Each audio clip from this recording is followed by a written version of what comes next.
Lasang-lasa ko yung vanilla. Ang sarap!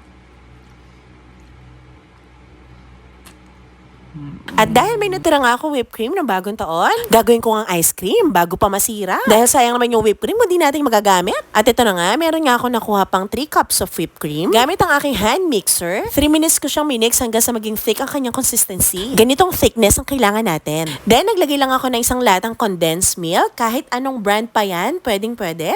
Minix ko nga yan ulit for 1 minute. At dahil vanilla flavor ice cream nga ito, ay naglagay lang ako ng vanilla flavoring dahil ito nga lang yung meron ako. Mga nasa 1.5 tablespoon of vanilla nga yung nailagay ko.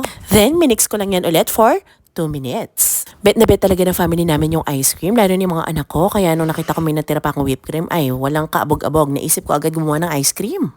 At kapag ganyan na ngang smooth ang kanyang consistency, pwede na natin hinto ang pagmimix. This time, nilagay ko na sa isang container ang aking ice cream mixture. Pinagkasya ko na nga lang dito sa isang container para naman makasave ako ng space sa aming freezer. Gusto ko na sanang kainin, kaya lang syempre hindi pa pwede dahil hindi pa nga matigas. Pinantay ko nga lang and then i-cover ko lang to ng cling wrap bago ko ilagay sa aming freezer. I-stay ko nga to for 24 hours sa aming freezer bago namin kainin. Pero actually kahit 12 hours lang pwede na to.